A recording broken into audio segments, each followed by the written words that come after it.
Hello friend, स्वागत है मेरे YouTube channel topper with Deepu पर। आज से हम 2-3 दिन पहले एक वीडियो बनाए थे कि हम बोर्ड परीक्षा में 85% कैसे लाएं। हम उसके लिए अपने हाथों से पीडीएफ तैयार किए हैं, ये देख लीजिए। अगर आपको रियली में पढ़ना है और बोर्ड परीक्षा में 80 से 85 से अधिक भी आ सकता है, आपके ऊपर है कि आप कितना मेहनत कर रहे हैं। लेकिन मेरा टारगेट है 85। अगर आप अच्छा परसेंट लाना चाहते हैं तो आपके लिए मैं रात दिन मेहनत करके पीडीएफ तैयार नोट्स बनाया हूं और मैं इसी नोट्स को आज सॉल्व कराऊंगा।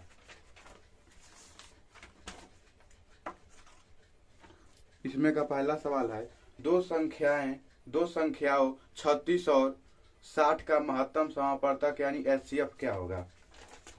सवाल है, दो संख्याओं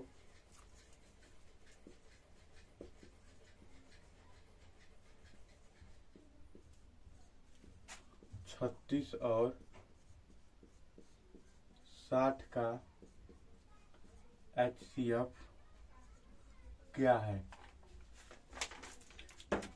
हम एचसीएफ निकालने के लिए देखिए, हम एचसीएफ पहले निकालते थे छोट पर, जब हम क्लास 3 और 4 में पढ़ते थे तो हम एचसीएफ ऐसे निकालते थे। 36 का निकालना है तो हम इसका ऐसे करेंगे, फिर कॉमन लेंगे, पर हमको अब ऐसे नहीं निकालना है। ऐसे निकालेंगे पर हम बोर्ड परीक्षा में ऐसे लिखेंगे नहीं। जैसे हम बोर्ड परीक्षा में अगर ऐसे लिख दिए कॉमन लेके 36 का और 60 का, तब एग्जामिनर हमारा काट देगा। हमको लिखना कैसे है, हम ऐसे निकाल लेंगे क्योंकि हमको वो कॉमन अच्छा रहेगा हमको फैक्टर करने में। इसका 36 का 2 से 18, 2 से 9, 3 से 3, 3 से 1 और 60 का लेंगे। मार्कर में स्याही कम है, थोड़ा स्याही भर ले रहे हैं। अब 60 का हम एलसीएम लेंगे, 2 से 30, 2 से 15, 3 से 5, 5 से 1। अब हम यहाँ पर देखिए, हमको बोर्ड परीक्षा में कैसे लिखना है ये बात को समझिए। देखिए, लगाने से नहीं होता है, लिखने से होता है। लगावे के अब ऐसा ही लगा के कम लेंगे, लिख देंगे और काट देगा। 2-3 का नहीं है और 5-6 का नहीं है कि आप कैसे भी कर दिए चलेगा। बोर्ड है, बोर्ड में एग्जामिनर आपका कॉपी देखेगा, आप कहीं देखेगा कि आप तेज हैं, लिए है इसे पूरा लिख दिए कि इसका एल्सियम इतना होगा, नहीं, काट देगा। आपको निकालना है, ये रफ पेजा पर निकालना है, वहां पर भी नहीं निकालना है आपको, ये रफ पेजा पर निकालना है। आपको यहाँ पर सीधा सीधा लिखना है 36।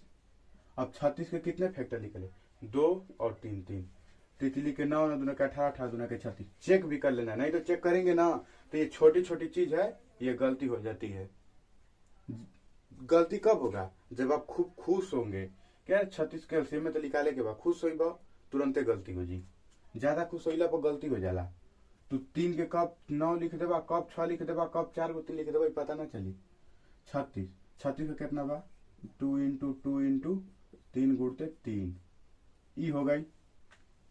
अब 60, अब आराम से ये 60 लिख लेगा नीचे, 2 गुणते 2 गुणते 3 गुणते 5। आए खाली चेको कर लो कि सही कहले बानी कि ना, न तो खूब बाही में रहबा करे एलसीएम में तक क्या है के बा घर के मिलेगा सही बा, पता चली कि बड़ा एग्जाम में कम नंबर आ गई। 4 4 3 12, 12 5 7, सही बा। हमें क्या करे बा, महत्तम समापवर्तक यानी एचसीएफ। एचसीएफ कैसे लिखा जाए, कॉमन। 2 गो बाटे तो एगो लिखाई। अब 3 5 कॉमन नहीं खे के छोड़ दे हल जी, लेकिन अगर ये एलसीएम रही तो एक ले हल जी। एलसीएम के हम यही सॉरी बता दें। एचसीएफ कितना हुआ, 2 गुणते 2 गुणते 3। हम इसको लिख सकते हैं 2 के घाते 2 इंटू 3। हमारा ऐसे हमको लिखना है कि रफ पकड़ना है इसको। जहां पर हम सवाल लगाएंगे एक वजह मत करिए। हाँ, एलसीएमओ बता देता नहीं। अगर एलसीएमओ आ जी तो एलसीएमओ के देख लो, पूरा हाई से लिखब, हाई जो 2 बच गई बा, एमा कॉमन नहीं खे, दोनों के डायरेक्ट लिख लेब, तब हमें जोड़ दो। 2 के घाते 2 गुणते 3 गुणते 3 गुणते 5, 2 के घाते 2 इंटू 3 के घाते 2 हो जाए, अब 5। ये हो गई लेकर एलसीएम यानी लघुत्तम समापवर्तक।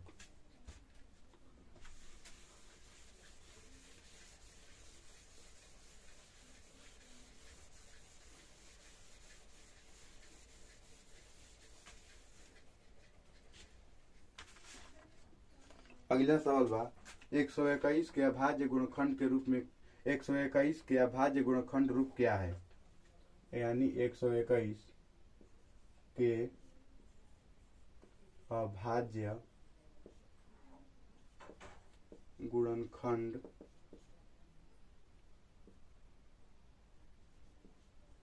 रूप क्या है। सवाल है 121 के अभाज्य गुणनखंड का रूप क्या है। रूप क्या है मतलब कि 121 का अभाज्य गुणनखंड कैसे होगा। रूप क्यों कहेला रूप। रूप मतलब क्यों कहेला ना कि तनी रूप देखी तो वैसे ही इन रूप पूछा था सवाल में कि 121 का अभाज्य गुणनखंड कैसे होला ओकर हम रूप देखी।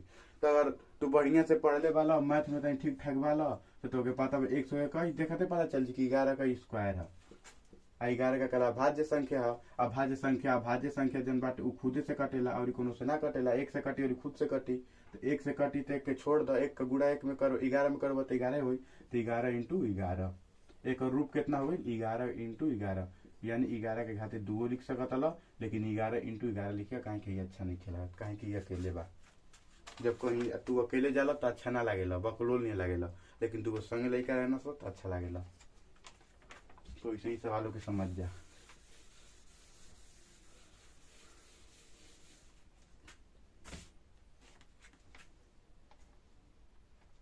अगला सवाल बाटे किसी दो संख्याओं का गुणनफल उनके एचसीएफ और एलसीएम के गुणनफल के बराबर होता है। फिर से सवाल को पढ़िए समझ देखिए आप। किसी दो संख्याओं का गुणनफल उनके एचसीएफ और एलसीएम के गुणनफल के बराबर होता है यह कथन सत्य है कि असत्य है। आप देख लीजिए। और आपकी अगर तो पीडीएफ चाहता तो कमेंट करा लाइक करा और कमेंट में कह के पीडीएफ चाहता तो हम तो बताए कि पीडीएफ कैसे मिली। सवाल के लिख देता नहीं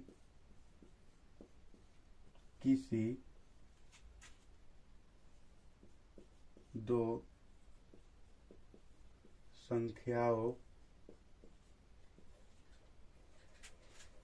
दो संख्याओं का गुणनफल है गुणनफल समझ लिया जाए उनके एचसीएफ और एलसीएम के गुणनफल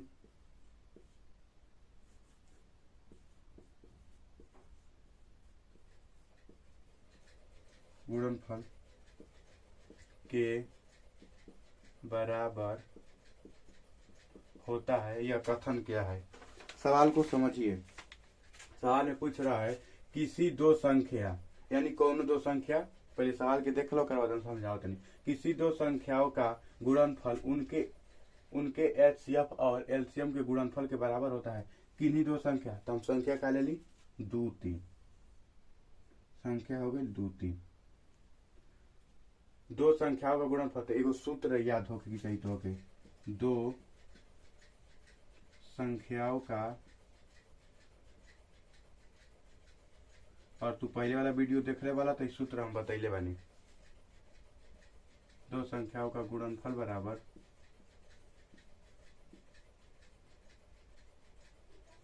एलसीएम गुणे एचसीएफ यानी लसब गुणे मसब यानी तो दो संख्या लिखे के बाटे दो संख्याओं का गुणनफल उनके एचसीएफ और एलसीएम के बराबर होता है। तो दो संख्या क्या हो गया हमारे 2 और 3 इनके अब एक हम एलसीएम और एचसीएफ निकाल के देखा कि हेकर बराबर होता कि ना गुणा करके। तो एक एलसीएम कितना हुई जब दो एगो संख्या बा तो 2 3 6 एलसीएम आ एचसीएफ कितना हुई एचसीएफ हुई 1 काहे कि हमें कॉमन ना मिली एक सिर्फ कॉमन मिली तो हुई 1 तो 6 जो हो गई 6 यानी कथन सत्य बा।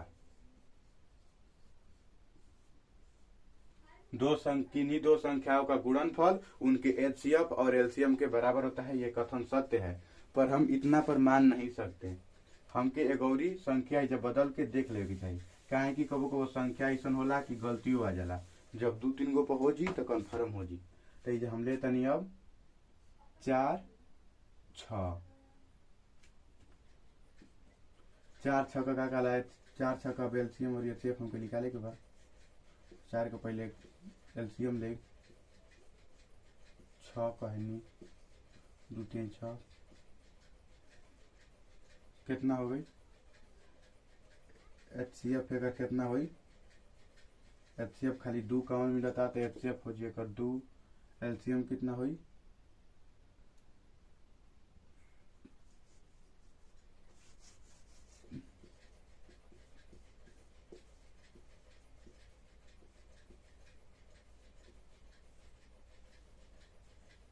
12, 12 दूना के 24, 6 चौके 24, यानी कथन सत्य बटे दो संख्याओं का गुणनफल उनके एलसीएम और एचसीएफ के बराबर होता है।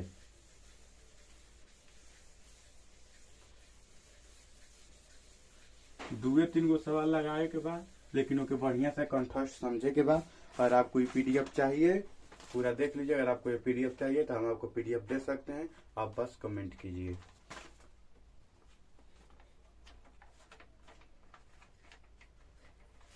अगला सवाल बा, दो संख्याओं का गुणनफल,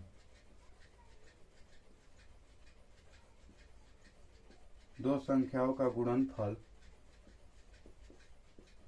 130 है और उनका एचसीएफ 13 है, तो एलसीएम क्या होगा। अगर आप हमारे पहले का क्लास देखे हैं तो हम आपको एक सूत्र बताए हैं, दो संख्या का गुणनफल बराबर लसो गुणते मसो। तो ये पूछे ले कि दो संख्या का गुणनफल बराबर दे दे बात हम सूत्र पहले लिखो। अगर तू पेपर में सूत्र लिख के बढ़िया से सवाल लगाओ तो ना तो कन्फर्म बा कि तार नंबर ना कटी, आ तू मैथ ऐसा विषय में बढ़िया से बढ़िया नंबर लेके अइबो। हम तो 100 में 100 लिया के नहीं कहत, काहे कि 100 में 100 लिया मुश्किल हो जाला। आ एवरेजे तू बालो तो 100 में 100 नहीं आ सकत, लेकिन 100 में 65 आ 60 आ सकता। और तो कब कि तू जब पैदल अमेरिका चल जीब तो असंभव बा, लेकिन तू पैदल भारत भ्रमण कर लेब तो ई संभव बा, कुछ दिन में कर लेब लेकिन कर लेब। लेकिन अमेरिका तू ना जेबे, ओकरा खातिर वीजा पासपोर्ट अनेक समस्याओं का सामना करना पड़ेगा। यही सही अगर तो के बाटे तो बढ़िया से पढ़त ल तो बढ़िया से कुछ सवाल तैयार कर, लेकिन कंठस्थ कर, खाली देखला से ना होई, ओके लगाओ, ओके प्रैक्टिस कर। तो सूत्र का हुई दो संख्याओं का गुणनफल बराबर एलसीएम गुणते एचसीएफ। तो दो संख्या का गुणनफल दे दिया है 130 और एचसीएफ कितना दिया है, एलसीएम तो पूछ रहा है, एचसीएफ दे दिया है हमारा 13।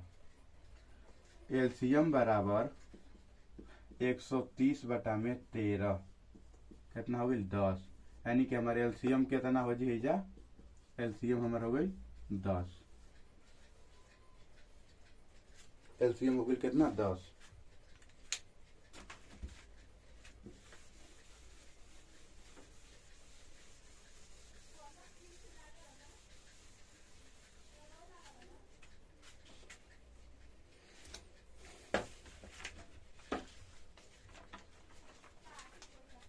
ज्यादा सवाल नहीं बना पाएंगे क्योंकि वीडियो लंबा हो जाएगा। अब हमारे पास उतना एमबी और नेट रहता नहीं कि अपलोड करूं, पर अगली बार से कोशिश करूंगा कि जितने भी प्रश्न हैं सभी को एक समय कराऊं, लेकिन जितना प्रश्न बाटे वो के बढ़िया से तैयार करा जा। और ये अगर वीडियो अच्छा लगा तो कमेंट करा जा, हम पूरा फुल वीडियो बनाए, कम से कम 50 गो और 100 गो क्वेश्चन का वीडियो, मोस्ट इम्पोर्टेंट क्वेश्चन का बनाई, जो निश्चित बा कि बोर्ड परीक्षा में लड़ी और प्रैक्टिसो हो जी। अगर बढ़िया से अगर तो पढ़े के बाद तो कमेंट करो, हम एक घंटा 1.5 घंटा का वीडियो बनाई। सवाल बाटे 15 और 45 का एचसीएफ एवं एलसीएम ज्ञात कीजिए।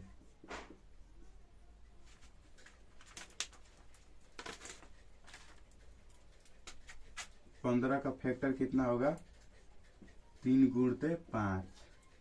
45 का कितना होगा 5 गुणते 3 5 ये 15, 15 3 45। HCF में हम कॉमन लेते हैं, तो कॉमन हमारे इसमें क्या मिला, 5 और 3, 5 इंटू 3। अब हमारा एलसीएम क्या होगा, 5 दोनों कॉमन मिल गए, 5 और 3 लिखा जी 5 गुणते 3, अब बच गई खाली एगो 3, लिखा जी हमार 5 गुणते 3 के घाते 2, यानी 9 5 45 हो जी एलसीएम, लेकिन लिखाई है इसे।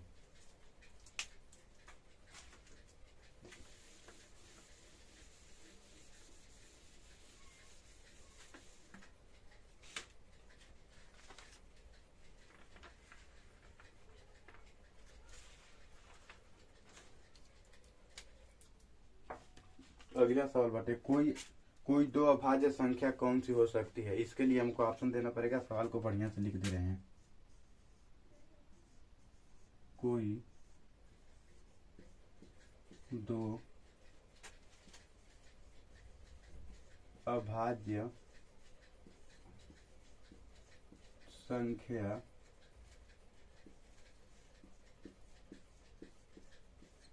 कौन सी हो सकती है।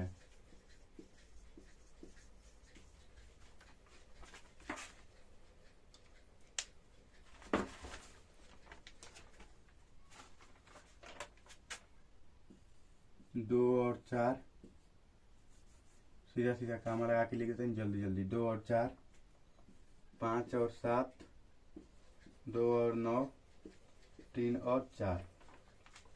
अब इस सवाल को आप कमेंट करके आंसर बताइए कि इस सवाल का आंसर कितना होगा।